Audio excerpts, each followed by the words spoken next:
Hello and welcome to the Point to Rise show. This is your host, Suzanne Prochelle, former international ballerina that found her passion in mindset, business, and technology, and is today the founder of Rise Media.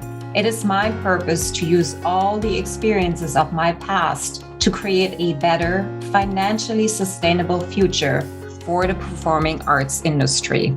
And that starts with every single one of us. I believe that being you is your superpower. And I am here to guide you, empower you, inspire you, and give you all the resources you need to rise above what you think you're capable of. Every week, I'll bring you 3 shows featuring guests, collaboration, and mini episodes to ensure that you have the support in your journey as a performer. I want you to know that you are not alone. Stop chasing and start creating. Your success starts now, here with you. So let's go. Welcome back to the show. I am so grateful to be back here. We have a beautiful lineup of guest speakers, guests here on the Point to Rise podcast for you. And before I get started to introduce to you the very first speaker of this new season on the Point to Rise podcast, I wanted to just let you know that Rise Media, which stands for Reimagine Sustainable Entertainment, is in the trenches. We're starting to build a community. We're starting to really come about, and it would mean the world to me that if you go over to Instagram, that is under Rise Media, and you give it a follow, and you go through the posts and share with your fellow artist friends, and come over and see how we can support each other in the growth of this new venture. It's under Rise Media. Go there. Lots of things to discover, lots of things to learn. Love to see you over there. All right. So for today, we have Miss Nancy Paradis as our guest. She is currently the artistic director of the LA Dance Moves, a very unique dance, music, art, and media company. So Nancy Paradis began her career on the East Coast performing with the Washington Ballet, Richmond Ballet, and Louisville Ballet. As a principal and soloist, she danced roles ranging from classical, neoclassical, and modern ballets. In LA, Nancy performed and choreographed in the commercial world, including NBC Must-See TV, A&E Promo, Fox Fit TV, the Hollywood Bowl, and MTV Movie Awards. She choreographed and performed as a Madonna impersonator in a month-long China tour. Get this, amazing, isn't it? She also worked in the fitness market and appeared in over 60 episodes of The Method Show on Fox TV, a Pilates, yoga, and dance-based fitness show. She appeared in Power Core Yoga videos and Crunch Fitness, and she was a guest speaker on Fox 11 News titled Posture. And you can also see her dancing in the current Netflix promo, We Watched It All 2020. She also is an adjunct professor at UC Irvine, Loyola Marymount University, and currently Moore Park College, where she prepares dancers for a commercial career in the performing arts. She's an instructor, choreographer, and co-producer of concerts.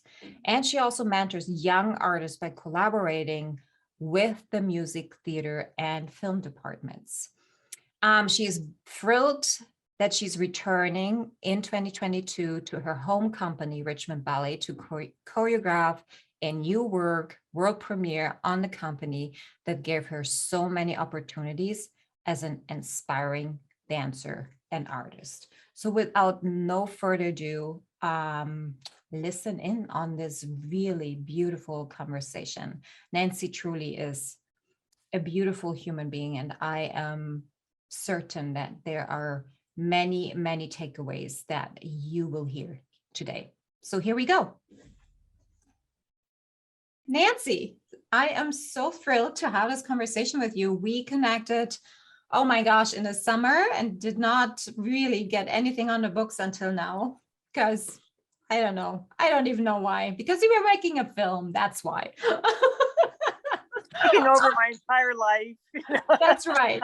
I'm so grateful that you were here. I loved our first conversation. And I introduced you already in the intro, so I would love to jump actually right in. Um, you know what stood out to me in our first conversation, that was that you said you had such a beautiful experience as a dancer. Can we dive into that? Because it is so rare that I actually hear those words coming out. And I think we should create more of that. So Yeah. tell me why that was. Sure, sure. Um, I'm from Virginia. I grew up in Virginia, and the first opportunity to really dive into a professional situation was Washington Ballet in Washington, D.C. And at that time it was with Mary Day, iconic Mary Day. And so I was accepted as a trainee. And this was monumental because until this moment, I did not have the typical training you would need to be a ballerina, meaning daily. We lived an hour and a half away from a good studio, so I had a class once a week. That's insane. So this was huge in my life, and finally getting daily classes, training with the company. I was an understudy. The director at that time, Yannick Shergan, and resident choreographer Chu San-go, who unfortunately has left this world, but brilliant. Mary Day was a strange woman, but she had her story. So it was phenomenal and overwhelming at the same time, but at the same time, it was positive. We were on a mission, but honestly, that was such a blur of just trying to play catch up, in my technique. That's what I was focused on. The teachers were very good, very positive. One teacher was a little and I think maybe, Suzanne, I'm an empath because I felt him. I stayed away from him. He didn't like me. I didn't like him, even at 15.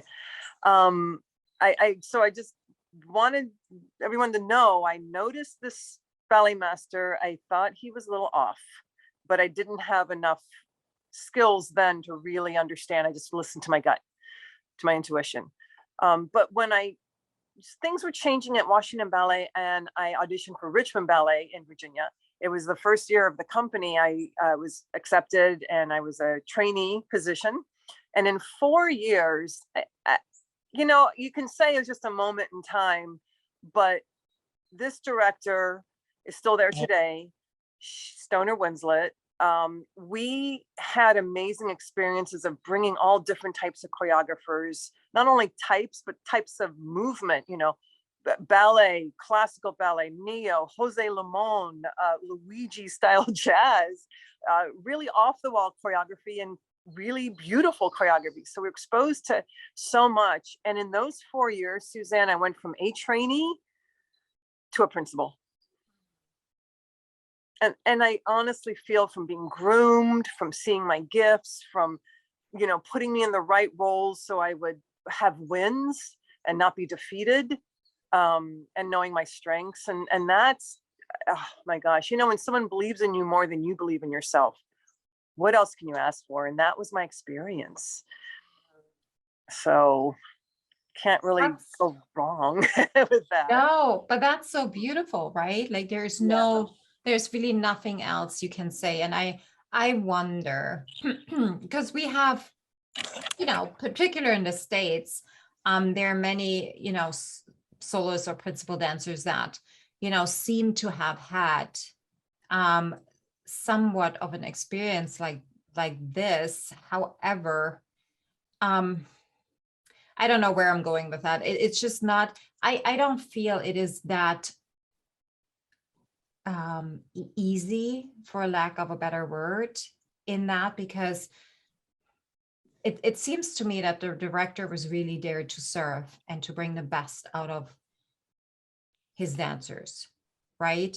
And I think that's where it really, really, really is important that we're not forgetting why we're there. Like our why needs to be stronger than any kind of stories that we ever have been told or are hanging on to from our own careers. And I think that is beautiful. And so lucky. Lucky is not the right word. I think we create our own world, and you stayed there You know, you knew exactly what to lean into. Yeah. Thank you. I work like a dog, you know, Ah, honestly, nothing came easy to me. And it was just nice to have that be seen and rewarded. And, you know, and at the same time, Virginia was my home. I wanted to kind of keep expanding, you know, so I decided to leave, or to at least audition. And I would go to New York and audition and just kind of see where I fit elsewhere in the world. And I wound up at Louisville Ballet in Kentucky. I also wanted to leave the South. I went to Louisville, but lovely company at that time, but very traditional in what they offered. Like, this was your place and you're the core, and you know, maybe you get a little solo, but you're in the core. And so even that can be perceived as not a positive experience, where it's just the way they're set up. They're not being mean, you know, this is your job and that's your job. But I found that not to work for me and wound up leaving. And that's how I came to LA. But I think perception maybe also a lot to do with it, because, you know, when that casting sheet goes up, it still bites if you don't get the role you want, you know. And how do you have that insight to go, well, you know, I'm not strong enough yet for that, or those skills are out of my range at what, 17, 18? Do you really have those cognitive skills to self-talk? And I think that's probably what you want to talk about today, huh? yeah, I do, because Okay. it's so important. And going back to that casting list going up, right? And you're like, yet again, I wasn't picked. And boy, can I relate to that over Yeah. and over and over again. However, here is what Susie would do differently today. I would go in and ask if I can sneak or be really quietly in the rehearsals that, you know, for the roles that I really want to dance, and say, hey, can I just try it on? Maybe I am wrong. Maybe I can't do it. I know I am here to learn, and this is how I can learn. And I think that for me, that mindset didn't exist. Yeah. So great leadway. I Yeah. love it. Yeah. So let's talk about healing first, because I feel that is such a big part on even having the ability to shift your mindset and going from like a victimhood where we're blaming everything and anybody outside of it to actually fully taking responsibility. We need to heal first. You know, we all have some sort of trauma from our childhood. We have, like, nobody has less or more. Whatever we have occurred over our childhood or later on during our training years and whatever that might be, it is something that is on us when we are older to release and to heal from. Like, nobody else is going to do that for us. Can you go a little bit into what that looked like for you? I think it was when I came to Los Angeles and abandoned ballet. I actually had a love-hate relationship with ballet. It wasn't easy for me. I mean, is it really easy for anybody? But, you know, just my turnout, I had overdeveloped my legs earlier in my career. So trying to undo that, trying to lift and lengthen, and partnering was challenging for me.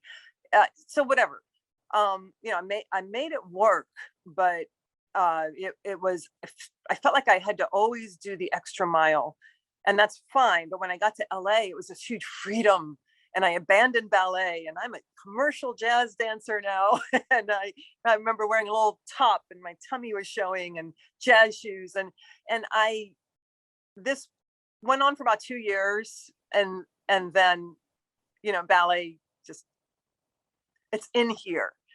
And so I began healing by having gratitude for this incredible training and life and focus I've had for so long, you know. And it brought me to places I would have never gone before, you know, touring with companies. And I think it was a very slow process, but that realization that I would book jobs in LA, but they were ballerina jobs. You know, it was a commercial and they wanted a ballerina in a tutu, you know, or even the MTV Movie Awards, which was a big deal for me. Yeah. I'm golden, painted in point shoes. So it's like, Nancy, you can't get away from this. This is in you. It's your life. So, I mean, that's just one avenue of having gratitude, but the other is something bigger. And I think when we're so young and impressionable, that's all we think about. But as we get a little bit older, like I met my husband here in LA. Within the first year, I moved here. And, you know, having someone in your life, having family, having other interests, and also someone saying, I see you for you, not that you're this dancer or you have this title. You are great the way you are.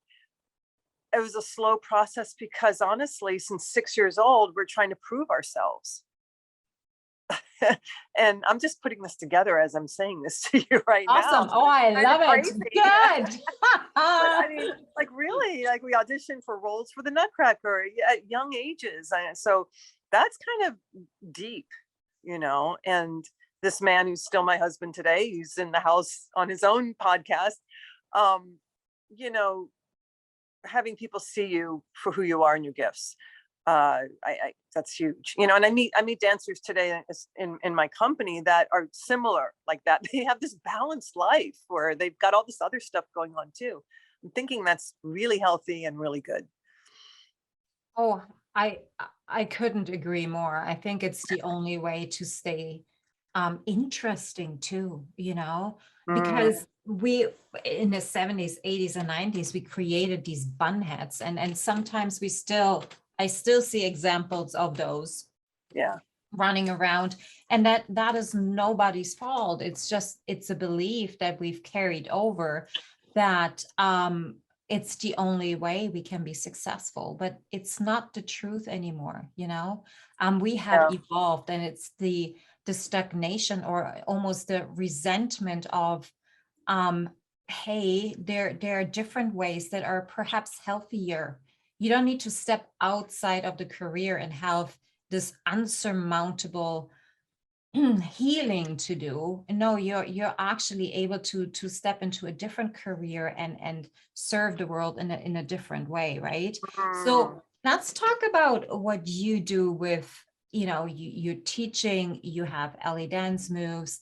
How do you ensure that your dancers are looked after in that way, and how do you really encourage them to not only heal, but how do you get the best out of them? Yeah. Oh, that's an amazing question. This is in twofold. And one is in the educational system. When I started teaching at universities and colleges, I just loved the fact that these students place themselves in this class. and it was just a win-win. And every time I would take an assignment, I was thinking, well, what am I going to learn? I'll give, but what am I going to learn from this assignment? So I started really having them do a lot of writing assignments throughout the semester, even though it was a ballet class or a dance class or dance for concert. A lot of critical thinking and what do you think? What are your creative processes? And I was blown away through the years at what they would write. And I'm just and deeply admire, like you can have a beginning dancer in front of you and then they write this, they're an engineer, you know, and then they write this amazing paper of their cognitive process of the class or the assignment. So that really opened my eyes to, hey, people may not look like they're everything's connected, but they are in their brain. And it really was humbling and made me have become a better teacher. So just inviting my students to use their brains, and there's really no wrong answer, but what do you think? When I flip over into, if I'm rehearsing within the educational system or with my own company, now this has been a long time evolving, you know, it doesn't just happen overnight, but I have my vision, where I want to go, but then we create this give and take as well, where, you know, I will tell them overarching story without overwhelming them, and then it unfolds in layers. And I really love to see what they bring to the table, and also embracing their body and their own gifts. If I have a certain way in mind, we're like, oh, oh, let's go with that. Your body wants to go that way. Let's do that. What do you think about what comes after that move? And so now there's this give and take that just, it seems very subtle, Suzanne, but it seems like they so appreciate the fact that they get to have a voice. They get to be part of the creation process. I think it's imperative, actually, because Mhm. I have witnessed so many choreographers that this is not the way we're doing it. Like, you have to fit in this box, even though it doesn't, like, you just don't fit in any way. Like, I'm gonna take a really silly example, but Noray of Sleeping Beauty. I mean, it was literally the hardest thing that I've ever done on the body, because it was so against everything that my body, all of our bodies really wanted to do or was capable of doing. And I think it's a co-creation. That's where, not using your power to say, this is the way we're doing it, but being in the studio because you want to create something with your dancers, with your artists, right? And I think that not only empowers the dancers, but gosh, they're owning a piece of that, Yeah. it's they're being celebrated the same way as the choreographer can be celebrated. And Woo! isn't that Cool. important though?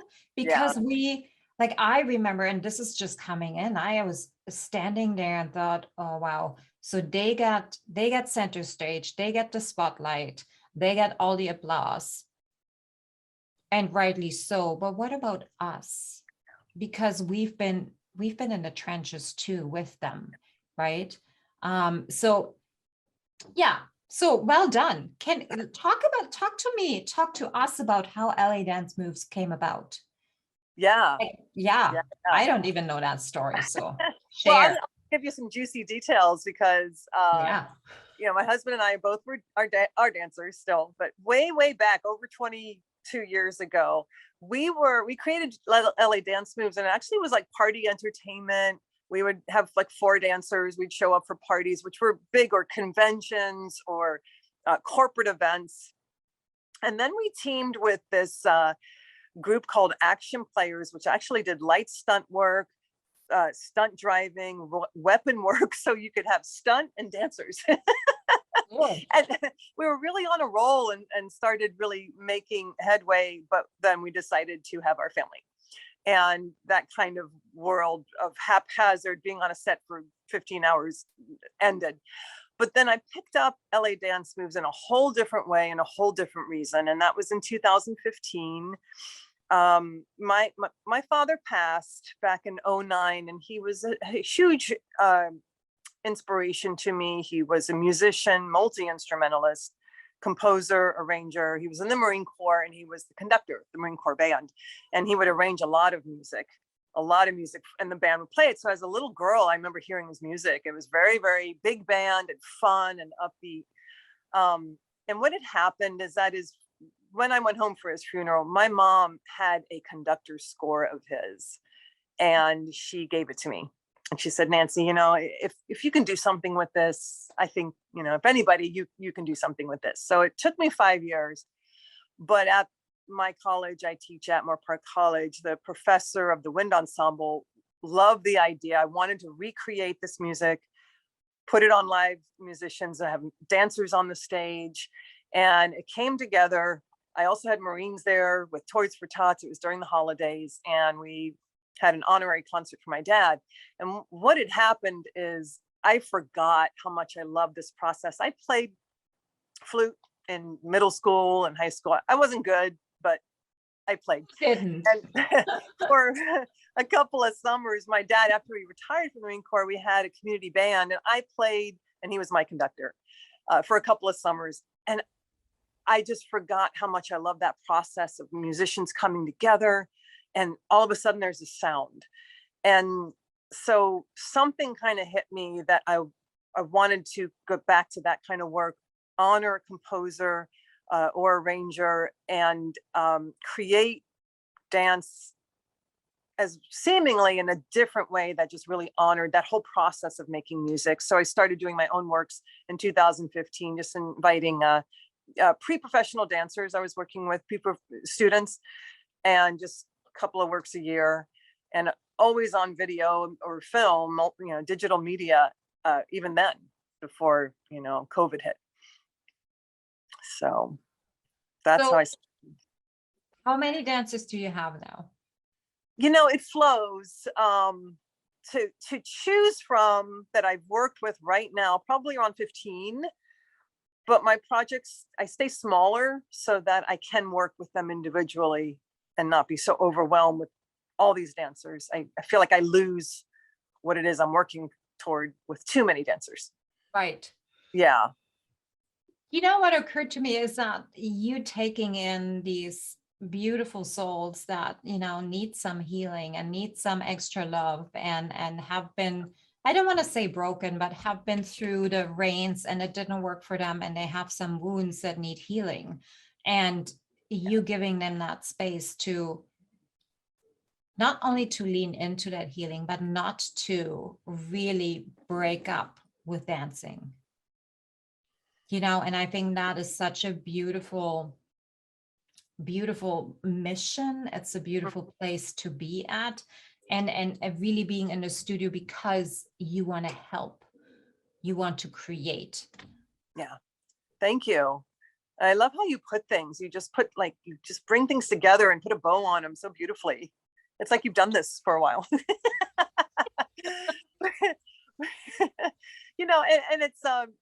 it's kind of a mission. There's like 3 different things going on with LA Dance Moves, but this has just sort of been coming up serendipitously, and I think we talked about this when we talked. I don't know if it's more of a pass-through company where dancers work with me maybe for a few projects and then go back out.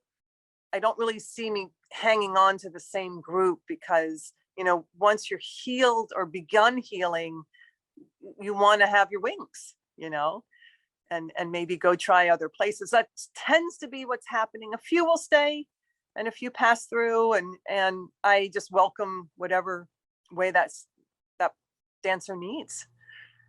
It's kind of cool. Oh man, I love that. You're giving them wings. That I think is the most beautiful way of saying that. Oh, yay.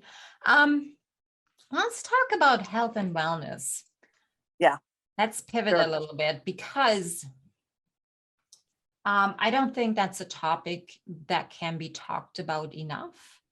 Yeah. I think it is something that was always denied, particularly in dancers, perhaps artists altogether. But when I look at musicians or actors, I think it's a little bit more inclined that they're taking care of themselves, unless they have to be really skinny for a role or, but the overall arching theme is that the story is that you have to suffer in order to be a great artist, cut your ear off, lose your hearing, whatever you have to do, be an artist. And in 2021, that just doesn't fly anymore because we cannot give from an empty surface. Like you cannot paint, you cannot see anything on an empty canvas, right? Right. And can you dive into your wellness journey a little bit? Because I think we need to set an example as, you don't have to wait until you're 30 to take care of yourself. Yeah, that's a huge one. And gosh, when we're young, there's a couple of different layers here where, one is honoring your body. And just because you can roll out of bed and jump in class doesn't mean you should. And I think dancers have become more smart through the years when we have TheraBands and foam rollers and tools and what's the flexi band thing, Yeah. So they're getting messages like, hey, you need to condition your body and take care of it, warm up. So let's just say that, just for the record, that dancers are getting a little bit more smart in that avenue. But as far as nutrition and body image, which has always been an issue and a problem, and I'm sure it occurs in gymnastics and skating and blah, blah, blah. But I think especially here in America, we just, to start, don't know how to eat. And we're bombarded with crap. And, out of just not having that knowledge, we'll try this and we try that, or we don't eat, or I knew a ballerina that made a tiger bar this big, last all day.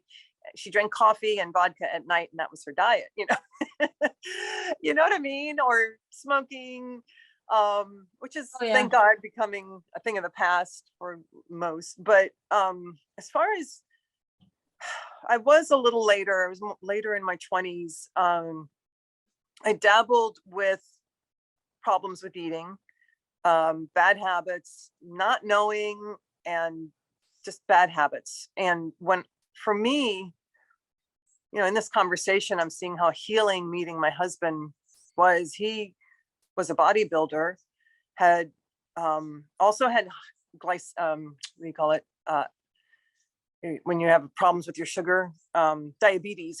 Both his parents were borderline diabetes, so they did not eat sugar. They're also French Canadian. They just don't have that sugar in their body. And that was a wake up call for me, that I was just craving those carbs and sugars. And I started redefining how I ate and eating real food as opposed to just quick.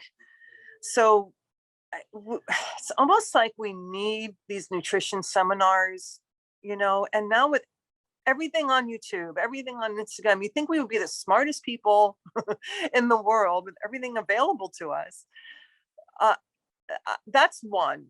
Okay. The second is still, if you go to Instagram right now, it's overwhelming with the images of way too thin, this gorgeous technique and feet and legs, specifically in the ballet world.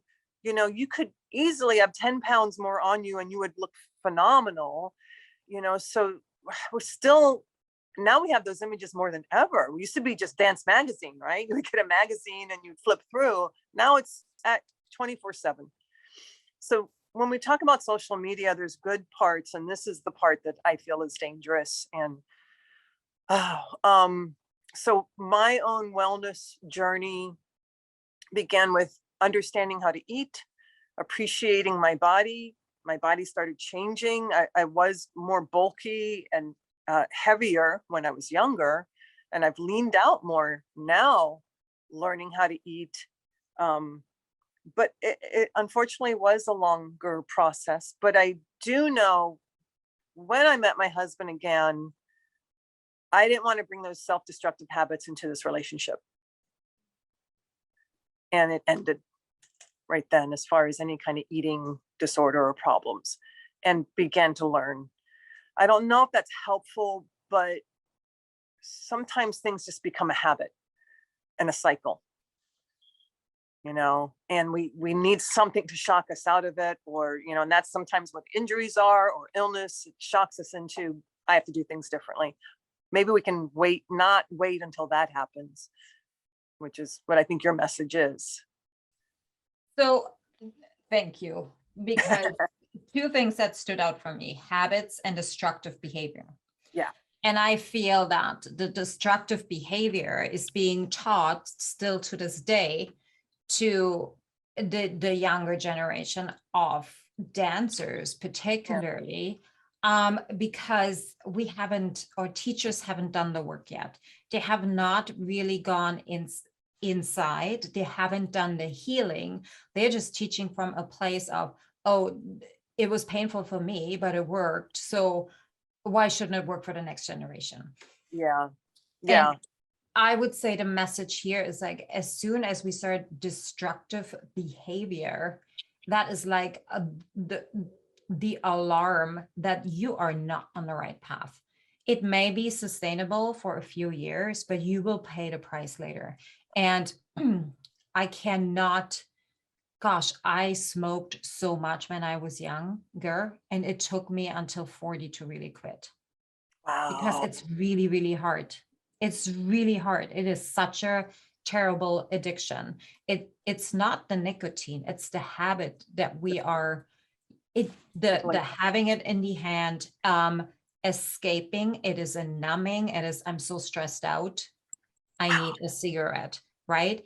It's all of this. And if it's not cigarettes for you, and nowadays it's not anymore, it is something else. It is not Yeah. eating after 5, or it's scrolling through TikTok 10 Yeah. hours a day. You Yeah. know, all of these things that we have implemented are destructive habits that, let's say, make a nutcracker run really, really challenging, because after 4 weeks, you're in an empty shell and you have nothing to give. And that audience coming in, they're just not going to come back, because who wants to see a Barbie doll on a stage nowadays? We don't anymore. Ooh, that's You know? powerful. Yeah. Yeah. So what would you do? Let's just say we go back with the knowledge that we have right now, and we would be dancers in a company again.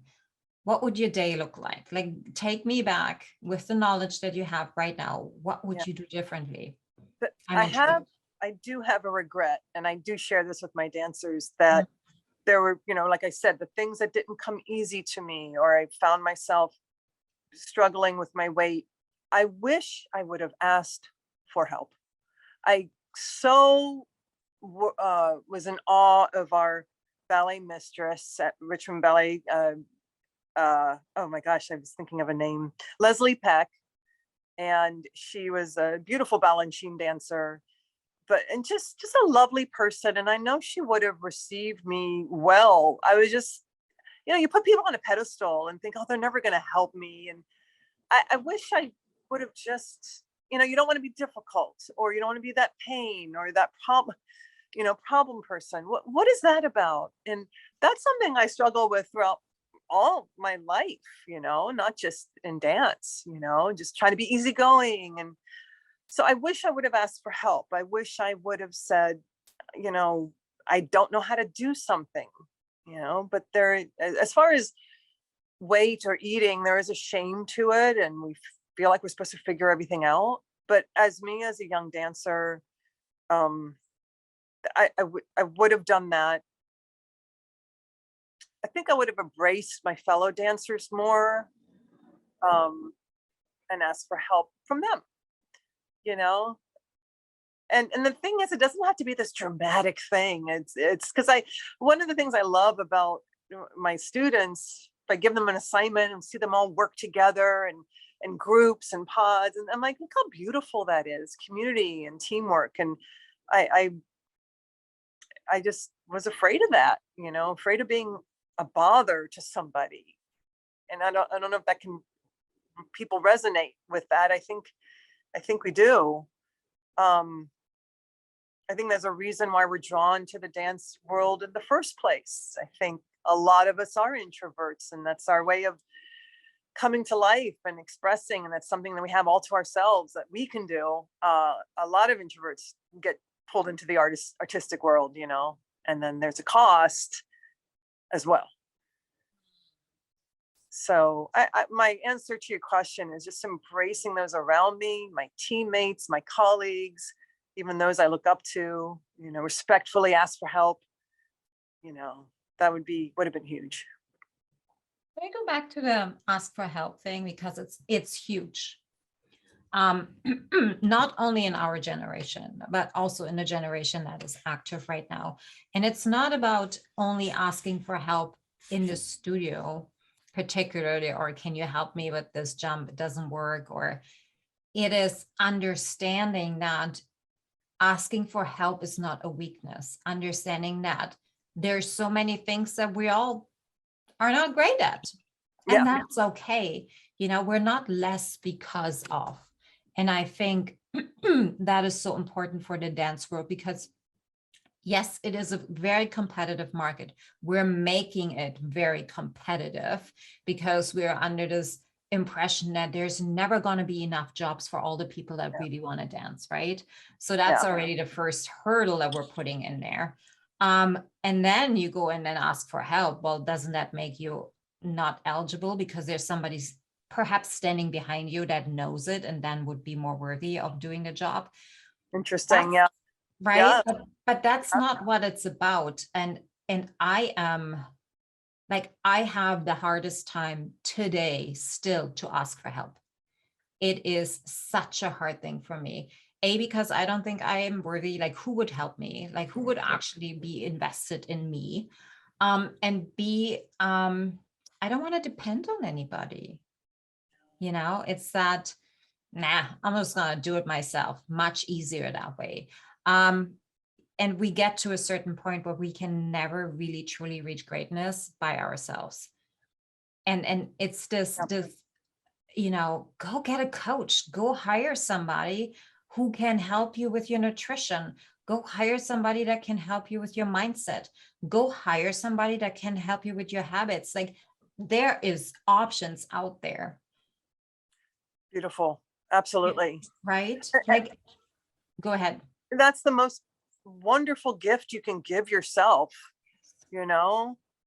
and if you can't commit to like this whole one session can make a huge change in your life, but it's a huge gift to give yourself. And something that's really empowering is to know that coaches, the most famous coaches out there, have coaches to make them great, Right? Every coach should have a coach.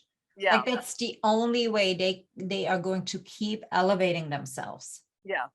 It's just Yeah. what it is, right? Like, if you look at the most powerful business people in the world, they still have mentors, and they always will, because they're not afraid to ask for help. Ooh, right? No, that's huge. Yeah. Yeah. Okay. Let's talk about LA Dance Moves vision for 2022. Yes. Well, I kind of, did in August, I did the concert of my dreams. It took 7 years in the making, where I actually did a live filming, and the whole concept of LA Dance was that we collaborate with composers right there in the moment, real time, whatever it is they bring, whether it's music that they can duplicate.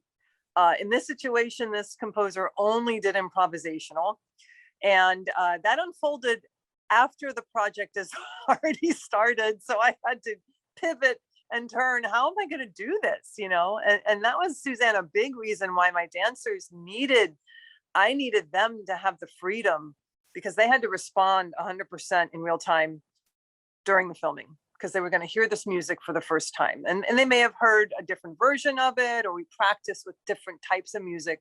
But when the composer sat at the piano, it was the first time they heard it. And so they had to morph and adjust. So this live filming is going to be a film. It's being edited now to release early 2022. I think before I really try to worry about anything else, I want this to be as successful as possible. I want this to go far and wide. And not only because it's my company and I want you to see the dances, because I want you to experience and feel what it is that we're about, which is to feel the heart, to be inspired, to be motivated, to, be inspired to go to your own circuit of people in your community and go do great things, or go do things that you don't think you can do. That's really what the messages are. So I feel like I'll just focus on this right now. Funding is a bit of an issue, and I probably should change my wording around this. Funding is challenging right now, and it's my next topic that I'm looking forward to tackling. Right? Oh, you did so good. I love it. Well done, girl. Rephrase those words. Yes. It's just I haven't figured it out yet. That's all, and there's not quite a grant that fits me yet. But I am getting more coming out of my shell as far as sending emails, inviting people to be part of the email chain. And hey, this is what we got going on, if you'd like to help or not. It's like no attachment. People are busy and they have their own lives, but if you'd like to be helpful, this is what I have. So that's a big part of 2022. We have been invited to perform live in June in an outdoor venue that I think, because it's outdoor, that's going to be a set thing. I don't think we'll have any problems with COVID for that. And then submitting to film festivals to try to continue getting what we do out there into the world, and just keep attracting people who see us and maybe would like to help. Beautiful. I love it. Well, we'll use that as a plug on this podcast. So if you're interested in learning more about what Nancy really is doing and how she is actually creating change in the industry, then go and check out all the links. They will be in the show notes on this podcast, and go get involved, because that's how we change the industry, right? Absolutely. Yes, Yeah. exactly. Okay.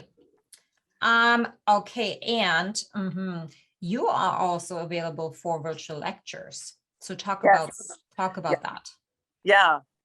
I love it. I have so many topics I'm just so passionate about that, I would love to be a guest at facilities, either on Zoom or, within a 2-hour radius, I'll travel, but of course, Zoom would be easier. But I have so many topics, from creating my own productions with film, editing, to mindset in the dance world, to elements of theater, everything it takes to put on a production. And there's a couple of courses I've created that really I've seen change the artist, within the course, within a few hours. It's very exciting. So I feel like I have a topic that may fit whatever your needs are at your facility. So I'm available for those kind of guest lecture spots. Yeah. And so I want to say here at this point that it is so important that we're branching out and bringing other people into, our cloud or our circle or whatever that is, because we are so much stronger when we're bringing other people in and expanding our communities. Yeah. That was the only way I could actually let go of so many old stories that I had really inherited from my family. It was like stepping outside of my family circle and getting into completely other circles that I would have never thought I would be able to go into or belong to. So if that is something that you can do for your students, that is the biggest gift. That is better and more something they can draw on from many, many years later on, to bring other people in to teach, not necessarily about the body, but about the mindset, about other skills. Yeah. I think Yeah. that is one of the biggest gifts. My husband just this morning said, "Hey, Mark," I think it's Mark Cuban. He owns one of the NBA basketball teams, and he said 20 years ago, all they would do is like train and lift weights. That's all really how they prepared their players. Now they have like performance directors, high performing habit coaches. They have every player has their own coach on what they eat, measuring their abilities, where they're at in their like overall cycle, how they're feeling today. And this is why they have stepped forward in their ability to play and to perform so very much, right? And I find that in the arts, we have yet to make that step, because we're seeing money as a non-renewable source, right? We are not going to invest into our artists because they love what they do. And therefore we're just they're gonna show up anyways. Wow. And that might be harsh. That's However, we're seeing it over and over again though, right? Yeah, we are. And that feels right on. Yeah. And even though it's not nice, but it's not okay either. And saying, I brought in the Pilates teacher, I'm gonna run your rehearsals here for 8-10 hours and then you go do your Pilates. Well, that doesn't work either. It's not just, it's being involved. It's really coming from a place of service and understanding and research and wanting to offer more for your artists than what you've done before. Ooh, that's powerful. And that is the working smarter, not harder mentality, which,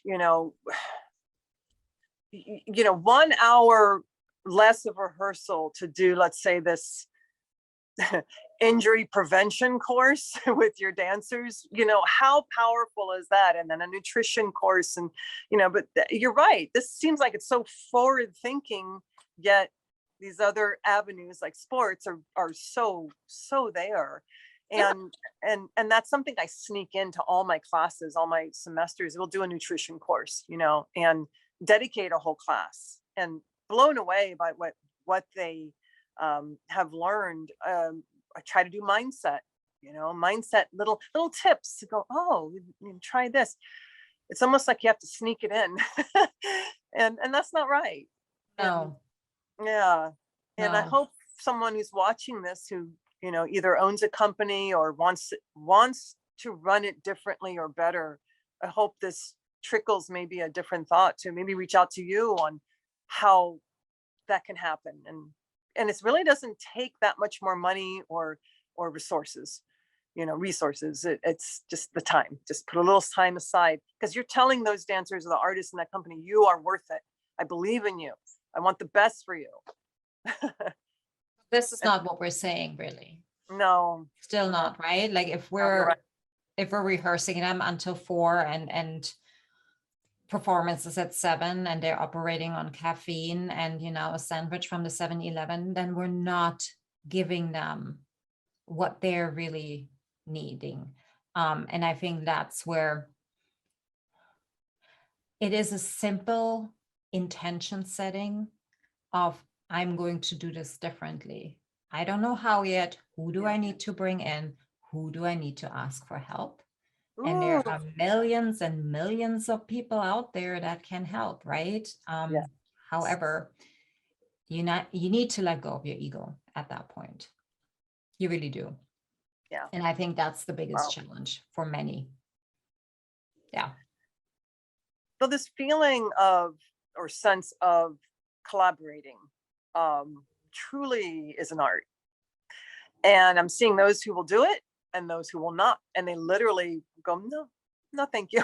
Like, oh, okay, well, you stay over there on your island, because, if I do what I do, and I do a few things pretty well, but I can bring someone in that's going to impact your life and mine by collaborating.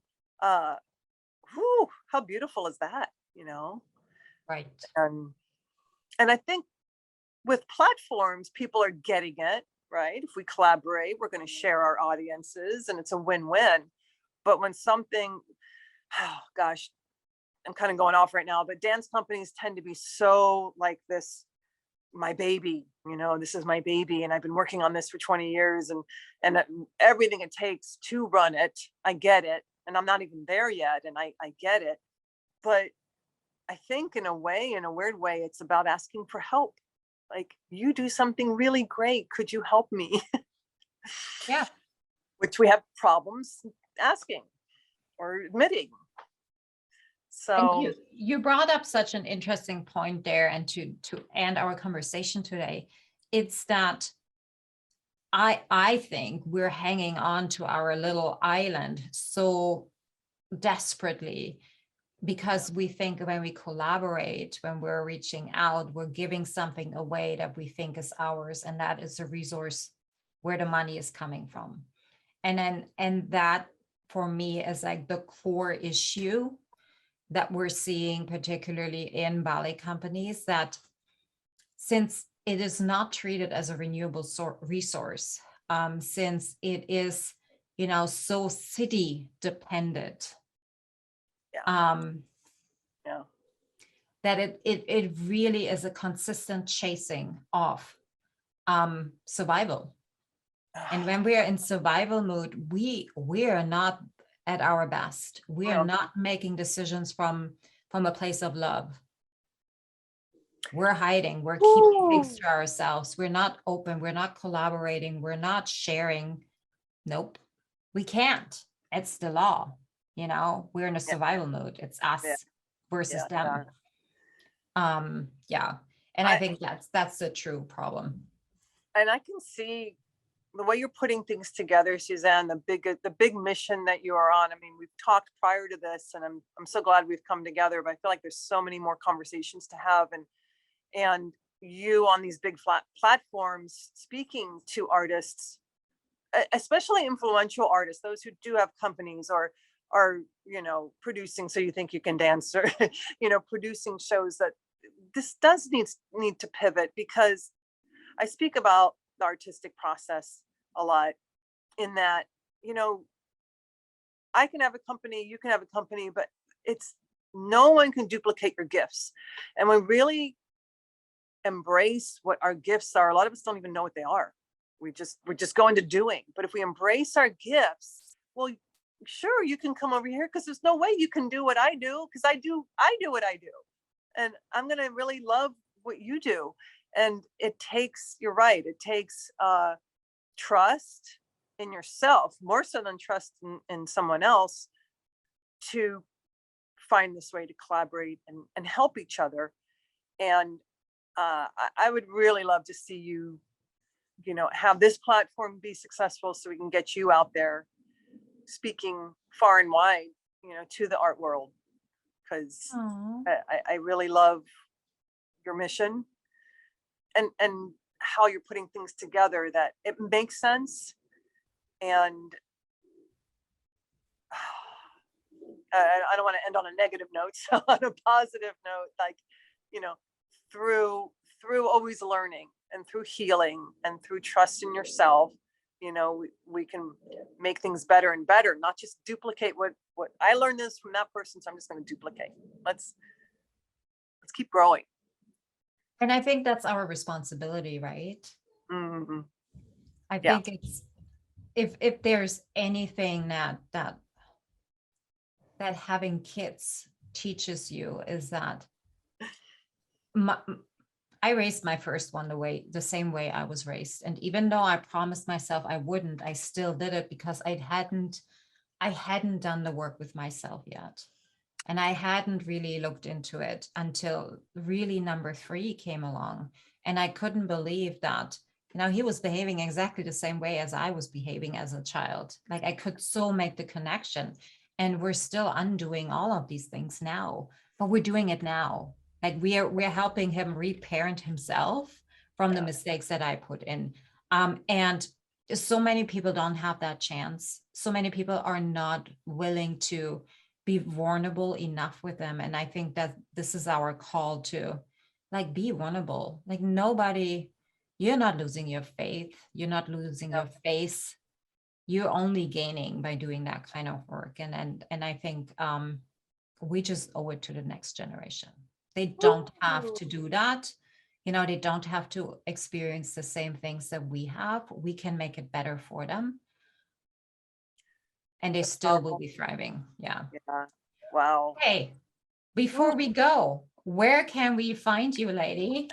Thank you.